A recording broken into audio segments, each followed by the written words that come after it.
Hello दोस्तों, आज दिनांक 5 अक्टूबर 2024, दिन शनिवार, अश्विन मास शुक्ल पक्ष तृतीया। अब खबरें विस्तार से। छत्तीसगढ़ में शुक्रवार को सुरक्षा बलों ने 30 नक्सलियों को मार गिराया। आईजी सुंदरराज पी ने दैनिक भास्कर को बताया कि 28 नक्सलियों के शव बरामद हो चुके हैं। अभी 34 नक्सलियों के मारे जाने की खबर है। इनकी संख्या बढ़ सकती है। एनकाउंटर के दौरान 2 घंटे तक रुक रुक कर फायरिंग होती रही। इसके बाद जब फायरिंग रुकी तो सर्च ऑपरेशन चलाया गया। विदेश मंत्री एस जयशंकर 15-16 अक्टूबर को पाकिस्तान जाएंगे। वे इस्लामाबाद में एससीओ के हेड्स ऑफ गवर्नमेंट्स की बैठक में शामिल होंगे। विदेश मंत्रालय के प्रवक्ता रणधीर जायसवाल ने शुक्रवार को इसकी जानकारी दी। यह पिछले 9 साल में पहली बार होगा जब भारत का कोई मंत्री पाकिस्तान जाएगा। दिल्ली के पूर्व मुख्यमंत्री अरविंद केजरीवाल ने फ्लैग स्टाफ रोड स्थित सीएम आवास खाली कर दिया है। वे शुक्रवार दोपहर लुटियंस दिल्ली में फिरोज शाह रोड पर बंगला नंबर 5 में शिफ्ट हो गए। यह बंगला पंजाब से आप के राज्यसभा सांसद अशोक मित्तल को दिया गया है।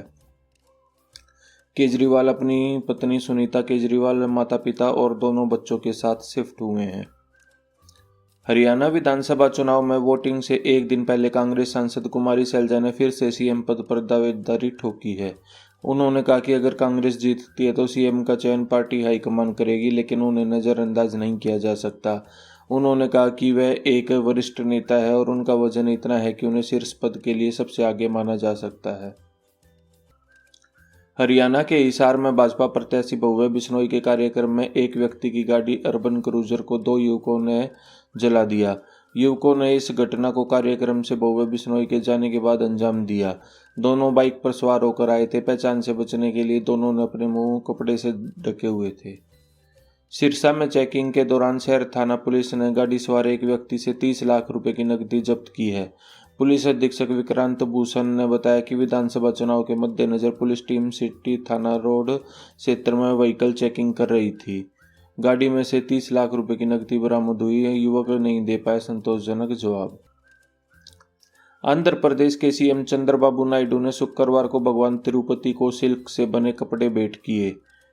यहाँ श्रीवारी ब्रह्मोत्सव मनाया जा रहा है। भगवान श्री वेंकटेश्वर साल में 450 से ज्यादा त्यौहार मनाते हैं, जिनमें दैनिक, साप्ताहिक, पाक्षिक, मासिक और वार्षिक त्यौहार शामिल हैं। इनमें से वार्षिक ब्रह्मोत्सव में को सबसे महत्वपूर्ण माना जाता है क्योंकि इसकी शुरुआत भगवान ब्रह्मा ने की थी। कैलाश मानसरोवर यात्रा के दौरान 3 अक्टूबर पहली बार भारतीय इलाके से पवित्र कैलाश पर्वत के दर्शन हुए। दर्शन पुराने लिपुलेख दर्रे से हुए। यह उत्तराखंड के पिथौरागढ़ जिले की व्यास घाटी में स्थित है। हिंदू धर्म में इसका बहुत महत्व है। कैलाश पर्वत को भगवान शिव का निवास माना जाता है। इससे पहले तीर्थयात्रियों को पर्वत के दर्शन के लिए तिब्बत जाना पड़ता था। यह भारतीय इलाके से कैलाश पर्वत के दर्शन करने वाले तीर्थयात्रियों का पहला जत्था है। राज्य सरकारें अनुसूचित जाति रिजर्वेशन में कोटे में कोटा दे सकेंगी।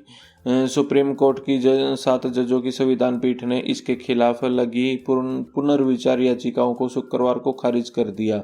कोर्ट ने कहा, पुनर्विचार याचिकाओं में सुप्रीम कोर्ट के 1 दिसंबर को दिए गए फैसले को खारिज करने का कोई आधार नहीं बताया गया है, इसलिए पुनर्विचार याचिकाएं खारिज की जाती है।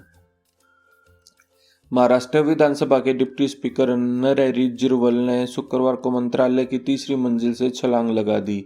उनके साथ विधायक हीरामान खोसकर भी कूद पड़े। हालांकि नीचे जाल रहने के कारण उनकी जान बच गई। दोनों आदिवासी विधायक जाल में फंस गए थे। मौके पर पहुंची पुलिस ने उन्हें बाहर निकाला। ऊंचाई से गिरने के कारण झिरवल की गर्दन पर चोट आई है। उनका ब्लड प्रेशर भी बढ़ गया है। सुप्रीम कोर्ट ने शुक्रवार को कहा कि गुजरात में अधिकारियों ने बुलडोजर एक्शन पर उसके आदेश की अवमानना की है तो हम न केवल अधिकारियों को जेल भेजेंगे बल्कि उन्हें सारी संपत्तियां दोबारा बनवाने का आदेश दिया जाएगा। यह बात जस्टिस BR गवई और जस्टिस KV विश्वनाथन की बेंच ने कही। बेंच गुजरात में सोमनाथ मंदिर के पास बने अवैध निर्माणों पर 28 सितंबर को हुए बुलडोजर एक्शन के खिलाफ अवमानना याचिका पर सुनवाई कर रही थी। 4 अक्टूबर को सेंसेक्स 808 अंक की गिरावट के साथ 81,688 के स्तर पर बंद हुआ। निफ्टी में भी 200 अंक की गिरावट रही। ये 25,049 के स्तर पर बंद हुआ। देश का फॉरेन एक्सचेंज रिजर्व पहली बार $700 बिलियन के आंकड़े के पार हो गया है। 27 सितंबर को बीते सप्ताह में $12.58 बिलियन बढ़कर $704.885 बिलियन के नए ऑल टाइम पर पहुंच गया है। प्रधानमंत्री नरेंद्र मोदी 4 अक्टूबर तीसरे कौटिल्य आर्थिक सम्मेलन में भाग लिया। इस दौरान पीएम वहां मौजूद लोगों को संबोधित भी किया। यह कौटिल्य कॉन्क्लेव का तीसरा एडिशन है। छोटे कारोबारियों के लिए बड़ा प्लेटफॉर्म बना जेम पोर्टल, हजारों करोड़ का हो रहा कारोबार। पीएम नरेंद्र मोदी की मेक इन इंडिया अवधारणा के तहत सितंबर 2016 में जेम पोर्टल की शुरुआत की गई थी। इसका मकसद था कारोबार में नवाचार के जरिए बुनियादी ढांचे का विकास करना, ताकि देश की प्रगति को सहारा मिल सके। रतिया कानून में भगोड़े और धर्म प्रचारक जाकिर नाइक अभी पाकिस्तान में हैं और वहां उनका जबरदस्त स्वागत किया जा रहा है। नाइक ने पाकिस्तान के पीएम शहबाज शरीफ से भी मुलाकात की है। पाकिस्तान में नाइक को मिल रहे सम्मान पर भारतीय विदेश मंत्रालय ने कहा है उसे कोई आश्चर्य नहीं है, पहले भी भारतीय कानून के भगोड़ों का पाकिस्तान में स्वागत किया जाता रहा है। हिमाचल प्रदेश में टॉयलेट सीट पर टैक्स की खबरों को लेकर सुक्खू सरकार पर निर्मला सीतारमण ने निशाना साधा है। उन्होंने एक्स पर पोस्ट करते हुए कहा कि एक और जहां प्रधानमंत्री नरेंद्र मोदी स्वच्छता अभियान पर जोर दे रहे हैं, वहीं हिमाचल की सरकार टॉयलेट सीट पर भी टैक्स लगा रही है। उन्होंने कहा कि यह कदम देश का शर्मसार करेगा। अमेरिका के आसमान में एक एयरलाइन बैनर फहराया गया। बैनर में लिखा था कि बांग्लादेश में हिंदुओं पर हो रहे अत्याचार को रोकने के लिए वैश्विक समुदाय जल्द से जल्द कार्रवाई करे। बैनर हडसन नदी के ऊपर फहराया गया था। इससे पहले भी अमेरिका में मौजूद हिंदू समुदाय के लोगों ने बांग्लादेश में हिंदुओं पर हो रही अत्याचार पर चिंता जाहिर की थी। जयपुर अंतर्राष्ट्रीय हवाई अड्डे पर उस वक्त दहशत का माहौल फैल गया जब परिसर को बम से उड़ाने की धमकी मिली। अज्ञात लोगों ने मेल कर जयपुर के साथ देश के 100 अन्य एयरपोर्ट्स को भी उड़ाने की धमकी दी। मेल में कहा गया कि दुनिया के सबसे ताकतवर देशों में अकेले टक्कर लेते हैं, हमने सबको तनाव में डाल दिया है। विदेश मंत्री एस जयशंकर 15-16 अक्टूबर को पाकिस्तान के दौरे पर रहेंगे। जयशंकर शंघाई सहयोग संगठन बैठक में हिस्सा लेंगे। विदेश मंत्रालय ने साफ किया कि विदेश मंत्री जयशंकर की यह यात्रा सिर्फ एससीओ के संदर्भ में देखी जानी चाहिए। पूर्व विदेश मंत्री सुषमा स्वराज 2015 में पाकिस्तान की यात्रा पर गई थी। 2016 में राजनाथ पाकिस्तान गए थे। अब पाकिस्तान सरकार ने चीन की मदद करने का निर्णय लिया है। पाकिस्तान ने मुख्य रूप से नकदी संकट से जूझ रहे देश में चीनी हितों की रक्षा करने और अंतर्राष्ट्रीय सीमाओं पर बाड़ लगाने का प्रबंधन करने की क्षमता को मजबूत करने के उद्देश्य से सशस्त्र बलों के लिए अतिरिक्त 45 अरब रुपए का बजट प्रदान करने का निर्णय लिया। ईरान के सर्वोच्च नेता अयातुल्ला अली खामेनेई ने राजधानी तेहरान में शुक्रवार की नमाज का नेतृत्व किया। उन्होंने कहा कि इजरायल पर हमास और ईरान का हमला बिल्कुल सही था। खामेनेई ने दुनिया भर के मुसलमानों से एकजुट होने का आह्वान किया। उन्होंने आगे कहा कि अगर इजरायल ने हमला किया तो ईरान भी पीछे नहीं हटेगा, दुश्मन के मंसूबे पस्त होंगे।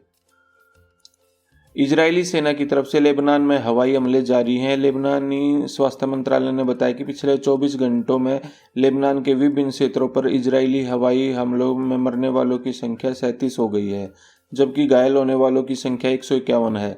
लेबनान की राजधानी बेरूत में 9 लोग मारे गए और 24 अन्य लोग घायल हो गए हैं। हरियाणा में 90 विधानसभा सीटों पर आज यानी 5 अक्टूबर को वोट डाले जाएंगे। मतदान के लिए चुनाव आयोग ने सभी जरूरी प्रक्रियाएं पूरी कर ली हैं। राज्य में विधानसभा चुनाव में कुल 1031 उम्मीदवार चुनाव लड़ रहे हैं। वहीं हरियाणा में 20,000 से ज्यादा मतदान केंद्र बनाए गए हैं। मतदान की प्रक्रिया सुबह 7 बजे से शुरू होगी।